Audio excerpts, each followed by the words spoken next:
what we write on here is to predict what will happen. Well, it ought to, you know, I mean, the purpose of this exercise is to not do this, is to have, you know, is to have a way of looking at kids through the year, so that we have, so that kids who are now twos and are in, third grade can get extra attention, so that they will be threes by the time they take the test. Yeah. And, you know, the students below third grade aren't going to be taking any tests until their third grade. Correct. State standardized tests, I shouldn't say not any Right. tests, but. But even first graders, if they're, you know, I mean, people need intervention when they need intervention, and the purpose of this is to flag that. Yes. Before One they of get the to third tools. grade and take the test and it's, oh crap, Yeah, so that's one of the tools. yes. Yeah. And so the teachers will do assessments before the report cards as well, to inform their scores. That's not just coming out of, well, I think this kid deserves a 3 like my 10th, 11th, and 9th grade math teacher, Mr. Ringstrom, did. And over time, and the things that are state standards should be predictive of what happens in the spring. And so that's also something that we will want to be looking at too when it comes to, it's a good research project, that when the state test scores come back and backtracking to the report cards to see. That's reflecting. That's reflecting. Those tests are. Because originally, we thought we'd use the MAP or some other benchmark assessment. Yeah. But basically, experiences, you guys are feeling like that doesn't help. So, It was just a very difficult test to administer. right. Didn't give us, And the Information that was the really results not were. And that's the point, is to get information that you need, so that when the kids really take the test, that we're gonna get evaluated on Yeah, by our authorizer, that we have some sense of on how they're gonna do and can be intervening when appropriate, yeah. when needed. Right, and we talked about some of those interventions at the last meeting that are taking place for students. So what the teachers and I are gonna be doing for now is just, because these report cards are new this year. The old report cards are based upon the report cards that were used in math in the district. And so this is the first year that these report cards are being used. So there's also opportunity to tweak them as we see fit, but hopefully we don't have to do that too much, so we have reliable data going forward to look back at. But really another thing to be looking at is how our kids grow over time. If we are looking at these kids' scores over time to see what that growth is, and if we're doing that as a staff, it's another way to flag things. Is if we're seeing certain kids not growing in certain areas, or whole classes not growing in certain areas, we have those questions of why, and then we dig in. So my plan is to take this to the teachers in the coming weeks, before our next board meeting, and then report the results of that at our next board meeting. Right. wait, this didn't come from them? This is an actual report. This is an actual report card. Right, so why do you need to take it to the teachers? No, like, What do you mean, sorry? The data. like the teachers are gonna be looking at the data of their kids in their classes. Oh, So, You meant at a summary level, yeah, basically aggregating across. Say, look at it all. It'd be Yeah. great to be able to get it on some kind of a spreadsheet, so you could see the kids, you know, trimester by year, right? To Yeah. see how they move, and then the comparison, how do they do with the testing on the end? I mean, because otherwise it's really tedious to pull it all, right? If you don't have a. it's tedious now, but that's, Well, is that, could I clarify? Yeah. I think that's a really good point. Do they to have it in a way that programs it- or something that are like? well, our set up? current student information system, which I'm looking at possibly replacing. Good luck with that. Cause it's a beast to work with, and it doesn't do stuff like that. Okay, But that's also, that's a cost issue too. okay. You should look at Schoolzilla, it's free. And it's great, and it's designed to produce reports that are useful for teachers and school leaders. What's the name of it? Schoolzilla. It's a, yeah. That's not a attendance accounting system, No, that's it's a- that's for this stuff, Yeah, yeah. it's for data on student Yeah. learning.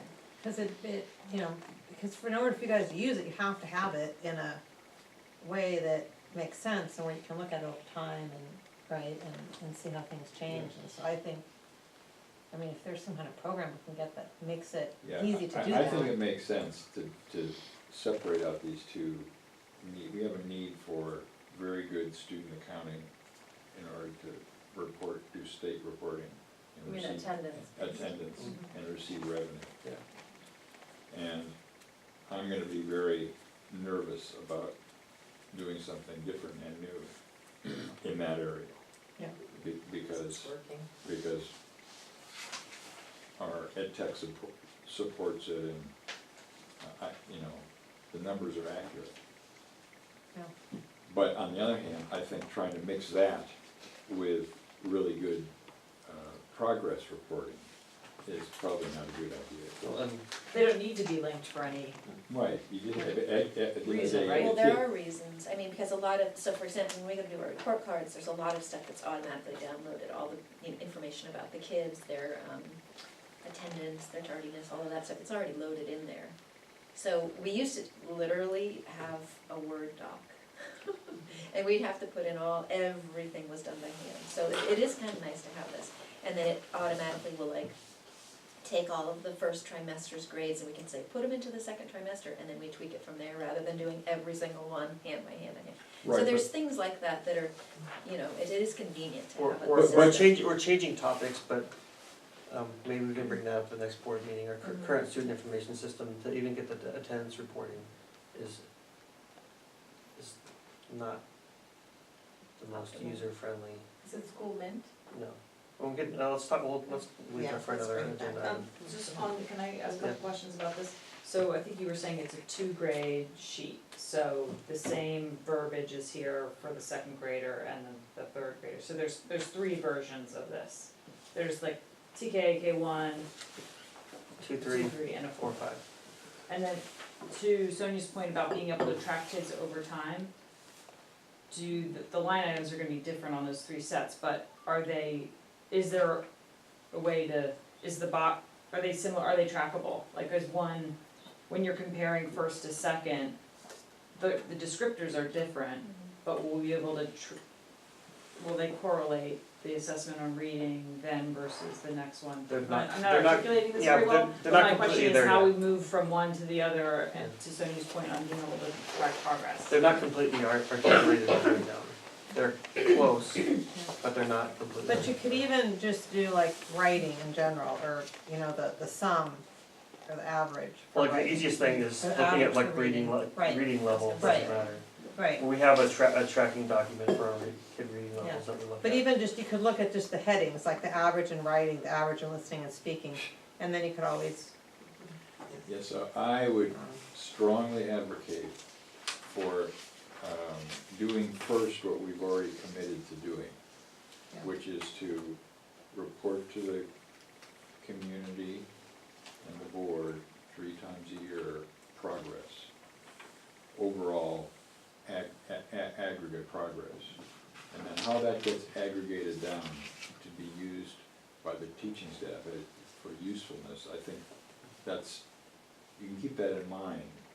But what's really important is that we do what we said we're gonna do. Yeah. And you're adding a layer of complexity well, to it well, that makes me nervous in. I guess I'm not looking at the layer of complexity for me, but I guess I'd ask you guys, you know, is it useful then for you, or does it need to be in a different format to be more useful for you so that you can use it? Well, And I but- guess that's something, you don't have to answer now, but like as you guys go through it, you're like, wow, there's a lot of information, it's really hard to wrap, or, you know, and if so, what can we do to make that easier? Is kind of where I'm thinking, I'm not thinking more work, I'm trying to simplify it so that it is something that is really useful for you and it's not too tedious. And the point of the report card is it's really a tool to use with the parents in meeting with them and conferencing and so on, and it's not the only tool that the Right. teachers are using for assessment of students. So so. Yeah, I would say we're constantly assessing, and this isn't hard for us to look at because this is just sort of a report out. We already know all this stuff, we're always constantly tracking. So this is just 3 times a year, we go, oh, and by the way, parents, here you go, this is where they are. You know what I'm saying? Yeah. So I don't find this difficult, I mean, this is just a reflection of what we already know. That makes sense. And I'll So how about the piece, though, the important piece that we've kind of asked for a couple times in board meetings, I guess it's 3 times a year, whatever the times of year, but the report out, how are we doing? So we can really keep an eye on quality and progressing our kids. And so, I took Sonia's comments of like, how do we use you wanna use what's existing so that we on some regular basis are seeing how are our kids doing, and that we can then we have that sort of build the muscle memory of looking at it consistently over time. Because we have looked at it, but it feels like, I mean, I'm newer to the board, but it's been in different formats or different ways, and so, So basically what I'm proposing is that for some of the report outs, that we're using the report cards, because there's data here. that It's we math. use. Yeah. And numbers. Yeah. I And then hope the other that part won't is be the that- only part no. of that. And then the state test is another, and our English But language that's learner test. end of year. Yes, Like, so that's what I we would look at like the to beginning of the year. So the question on my mind is, like, so report cards are one way of showing student progress, but I certainly hope that throughout the year, before the state test, there have been lots of like interim assessments, running records, different kinds of reading assessments, different kinds of writing assessments that are not only represented in a report card, but that somewhere you have a Word doc or a file of how are all kids, what reading level are all kids at? Yeah. What progress are they making? We have that. With the English language development, like how are kids doing in that, progressing? And that, I would love to see just like, what are the assessments we're using? And what do we know about how kids are progressing on those assessments? Because this is somewhat like opaque to me, frankly, because I look at this and I think, okay, this second grader is only at a 2 for nose prefixes and suffixes. Well, this is a 2-year report card, so is this kid behind? Or are they just right on track, because that's actually a 3rd grade standard, right? It's, because it doesn't clarify for me which of these are the 2nd grade standards and which are the 3rd grade standards, I can't actually read this and know, like if you gave me summary data on it, but it was for the 2-3 classes, like I still wouldn't have a good sense of, are our kids generally on track on standards or not? One thing just to note is that in 2nd, 3rd, and in 4th and 5th, we do break out the math into just grade level. So this 2nd grader has only 2nd grade math skills. Yeah. A 4th grader has only 4th grade math skills. So that part is really more narrowed down. Yeah, but the rest of it is Well, when not. we created these, and when we did, what we did is we basically looked at, say, for example, reading standards in 4th and 5th grade. They're so close. Yeah. They are not that different. There's maybe slight little, tweaks for 5th grade that are a little bit more developed than the 4th grade. But we really kind of took a combination of both and sort of put, more veered toward the end, more toward the 5th grade standard on most of those reading and writing skills, because they really are so similar. So that it is sort of like heading toward, for my beginning of the year 4th graders, it's like by the end of 5th grade, this is where you want to be. You know what I mean? Okay. Yeah. Well, that's helpful to hear. I mean, I think that's the issue, is like, it would be helpful to just clarify what standards are we actually talking, are these all 3rd grade standards then on this report card, except for when it's shown as a 2nd grade explicitly? But, like, I'd love to just start with simpler assessment data. What do we know about how our English learners are doing? What do we know about how all of our kids are doing on reading generally? Well, the reading one would be super easy, because we do have this one big file Yeah. that's every kid in the school that's tracked over Yeah. all the years. Multiple times throughout the year. Yeah, And we what do. about Yeah. like also the interim assessments for the state test? I know we've been giving selections of those, Yeah. right? Like it would be nice to know like how our kids are doing on those interims, even though that's not a complete picture. Right, that's easy for just pull data, that's easy So to I know. think that's the thing is if we have a fuller picture of all the different assessments, then we can say, well, these are the 3 that we'd really like. Obviously, Yeah. the end of the year tests will be one of them. Right. But what are the 2 other important things that need to be brought to the board at some point during the year? We don't need to have all of them, that would be unreasonable, and So just, you Well, know, what we need to have is 3 reports right, to the board, plus really the end of the year or beginning of the year. You know, so it's really 4 reports to the board, yeah, which show progress. Yeah. And I mean, I think that's what people are saying, is let's figure out what those reports will have included in them, and hopefully the staff has some good yeah, I mean, recommendations. you could Yeah, take a bunch of these standards and summarize them into one. I mean, right, but I think it's important, though, the one thing you guys, in your conversation that I thought of is that we give tests at 3rd, 4th, and 5th grade. So if we ought to be able to predict in the winter of a 4th grade year where a kid is tracking to the end of the year for that year's tests, and not on a 2-year cycle. Right. And so that may be a problem with the way you guys have, thought about this. That's why I Maybe- don't like maybe this not report card here, as the but- reporting tool to the board on an annual basis. Yeah, I mean, we know where they are, we know where they are. Okay, so I think what's important is not really what's on here, but what's important is what Chris, what's important to me is that we don't get surprised, Yeah. period. That's it. We don't get Yeah. surprised. I mean, that we And have that a we know, sense. and that we can predict, when we do the 2nd trimester reporting, about where we're gonna be and where, you only have like a month or 2, where you might need to do a little extra intervention just for the sake of that kid in the end of the year test. Well, and that happens. And, Right, yeah. but what it's But not it happens, happening, but I think But what we're doesn't- saying We're is not not, hearing about it's it. not happening at the board level, Yeah. at least since my involvement, Yeah. in a consistent way. it just hasn't. Could you all just like maybe pause for a second and just give us some summary of what you know from the data so far about like where do we know kids are, where are we having gaps, where are we really ahead? I don't know if we can do it complete justice, but. Yeah, I know, that would be hard to just, Yeah, I mean, and I'm really aware of my kids, yeah, right? right. I can tell you where they are in general, Yeah. but, I think we could put that report on the next Yeah. meeting for sure. And just know that looking at the interim assessments, the scale that the interim assessments give you is not the same scale on the summative assessments. And that we have, for example, our 3rd grade class last year, it's now a 4th grade class. We thought they were gonna bomb the math test based upon they're interim, bombing this year too. based upon interim assessments and how they were doing on their report cards, but they did well. So I think that's something, You thought they were gonna bomb and they didn't? no, yeah, you're correct, Bomb being bad. yes.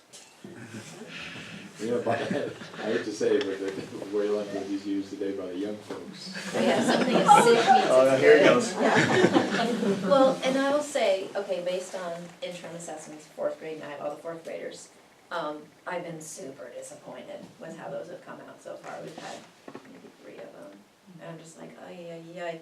And then we do a little bit of, review with the kids and whatever. I hope to be pleasantly surprised, but I also know from last year's 3rd grade to this year's 4th grade, we added a bunch of kids who came in with extremely low math Yeah, skills. they came from a school that really didn't teach. No, these kids have come in with no math, and we've continued to get them throughout the year, they have had no math, or they Or- have no skills. Or language. And so we're looking at, okay, average test scores, we're trying to continue to move these kids forward, and then you get these new kids who are coming literally, one came last month. And I'm just going, oh my gosh, this kid, there's no way this kid is gonna be able to do anything on it, you know what I mean? So it can be frustrating in that way, and it's not as predictive for that reason. Yeah. But I also think because of review and because of, we're constantly reviewing stuff that we taught earlier in the year, they might do better than I thought. Maybe the interim assessment that I gave in February, by the time May comes around, oh, hey, they finally got this concept or whatever. So it's predictive to a point, but it's not. Right, we can never be predictive Right. past. Yeah, so it's for you to know that we do use the interim assessments as predictive measures, and we do use them for looking at intervention.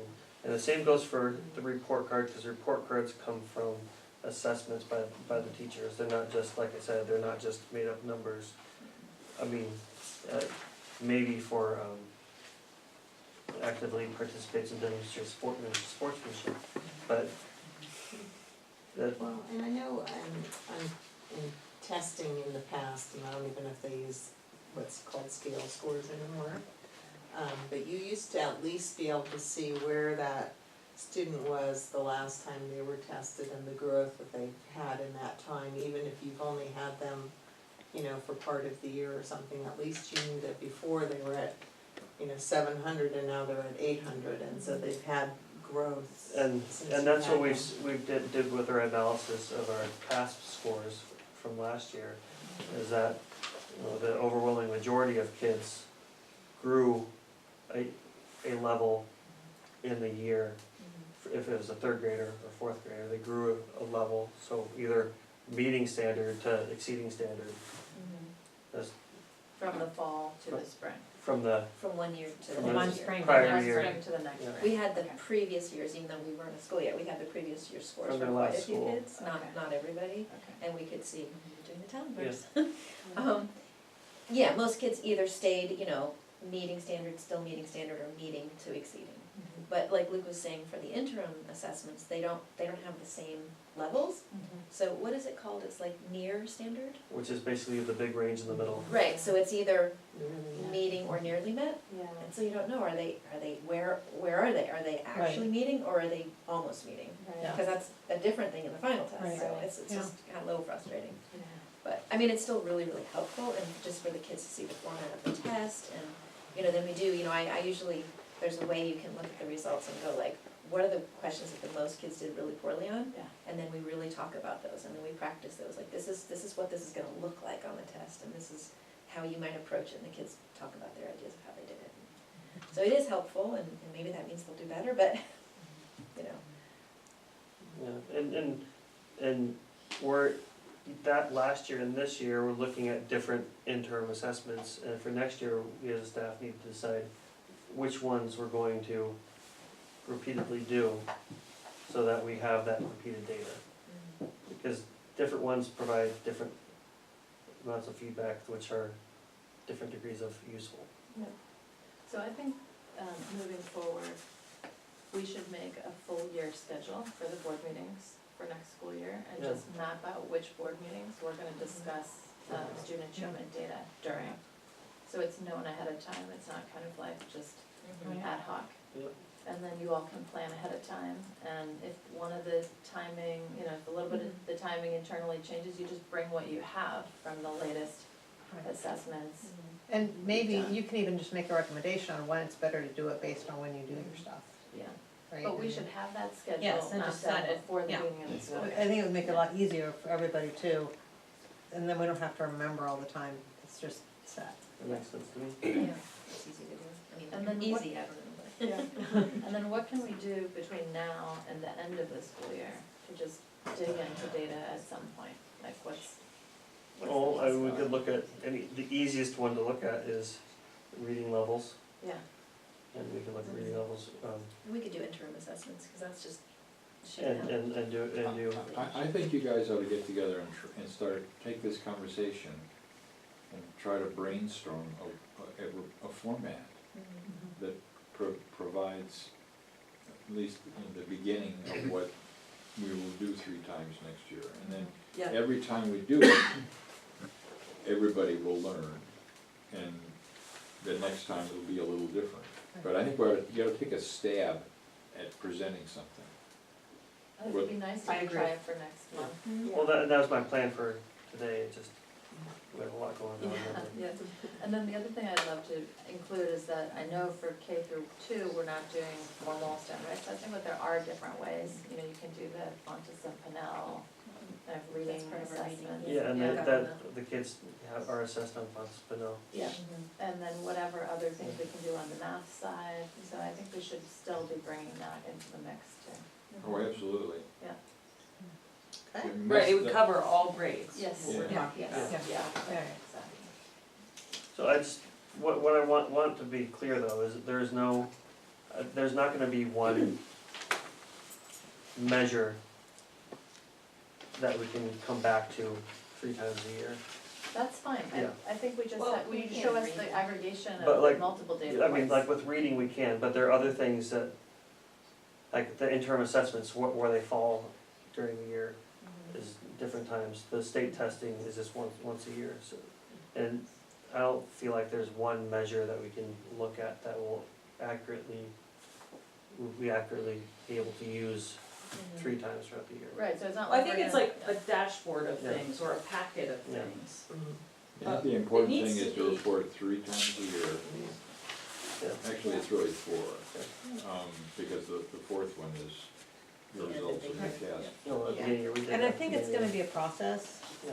I mean, I think we'll start and then you'll say, oh, you know what, this isn't working, or we'll say, hey, can we have this? And I think it's gonna be a process Yeah. that will sort of evolve. Right, that's really important, because absolutely, we're not trying to create something that then takes on a life of its own No, yeah, and has no value right, to the kids at the end of the day. Yeah. right. So, Well, that's why, everything we're talking about is really numbers oriented, and I always like to go, they're not just numbers, there's so much more. And, but it's hard to put a number on their creativity and their,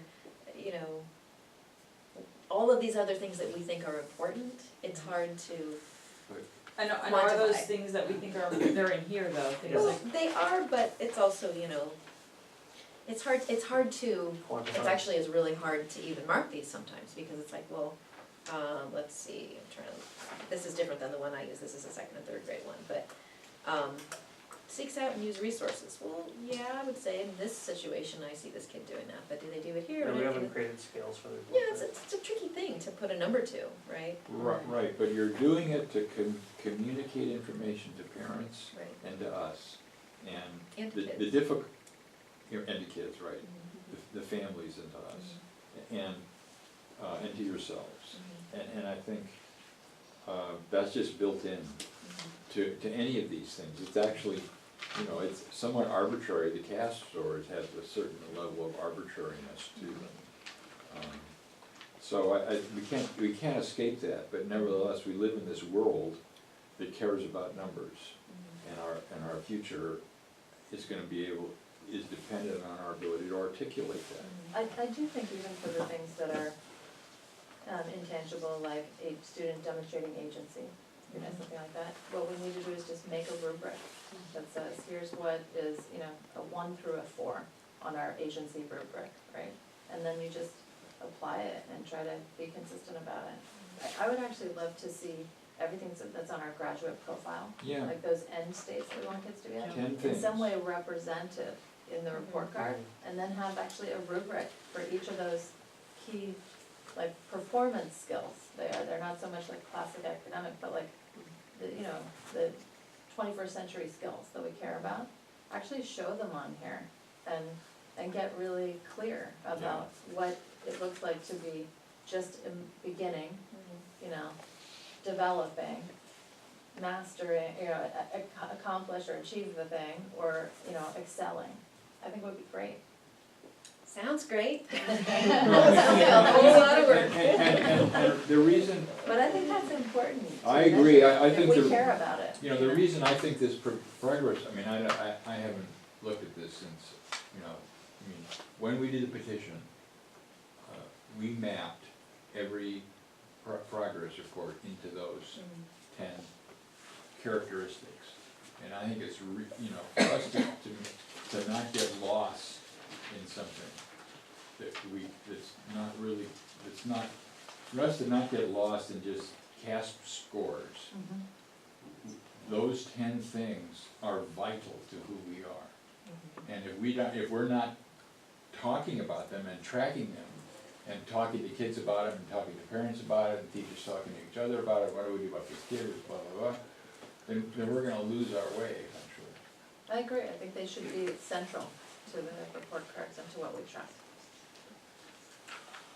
And so, I guess we've kind of given that information, let's see what the staff comes back with Yeah. as Say that's not gonna recommendations. happen Yeah. soon. No. There's other stuff I think we could. Okay, could- I mean, I'm not saying it's not important, Yeah. but you're talking about a major project to come up with that, and I don't think we're at that point yet. But even if you don't have the rubric, you do have your judgment and your Yeah, sense. and that's what we use every time we Right, do it. and I Yeah. think reporting out on it Mhm. is important, because it communicates to everybody, the kids, the parents, to us, and each other, what's important. Well, there's- That's there's why two- I think it's important to use the report cards as part of our reporting out. of- Right. Yeah. Because these are the things that we've deemed important. Right. Yeah. Well, No. can I Standards ask and though, Okay. are the 10 graduate profile things reflected in here? Not completely. Okay, so That's that's yeah. one fix, Yeah. that they just need to show up here where we can actually find them, right? I'd be surprised if that's not true, because I doubt you drop stuff off the progress reports. Well, we tweaked it this year. But we tweaked it in a way that we thought, there's certain things that are always like, how do we even, like that, what does that even mean? Tried to be more clear, and also things that it's easier to actually, like, grade a kid on. So we could go back and track, does each report card Yeah, meet that's, every that, grade that, level? that's a 20-minute task. Mhm. Well, then a lot of, And even if it's something, I think to, somebody made a good point, even if it's hard to track, it's gonna facilitate a key result is facilitates the conversations with the families. Mhm. So especially those harder to quantify, it's not gonna say a 2 or 3, but the fact that you put it on there means that there's gonna be a conversation. I don't, like the 10 things of a graduate profile, the fact, that I don't know what they are, other than they're in the petition, like they should be posted on a big poster board, or they should be like our core values, And it should be obvious from the report card what they Yeah. are.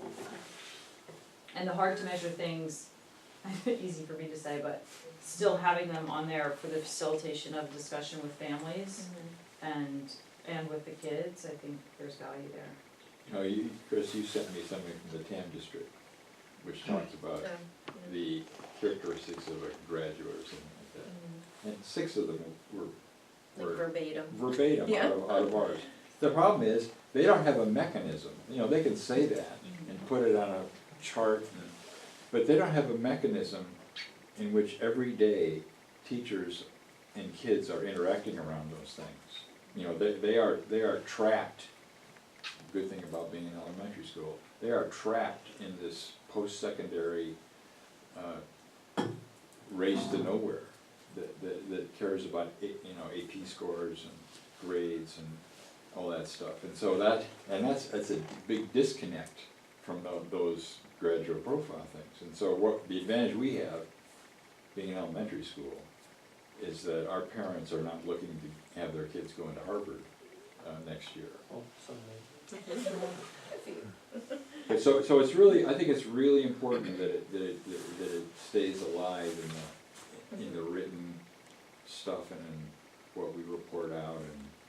I Well, agree. a lot of it, for example, we'll do an inquiry arc. It's 6 to a 10 week, we're in the middle of a 10-week inquiry arc right now. We always do reflection at the end, and part of that reflection will be, how did you work with others? How did you, find resources? How did you, they are reflecting on some of those things, and that, that goes into their portfolio. So portfolios are a really big part of this as well. Doing it all by a report card or by numbers, it's not a full picture, I guess. And portfolios come out at conferences also. Yeah, end of the year, the kids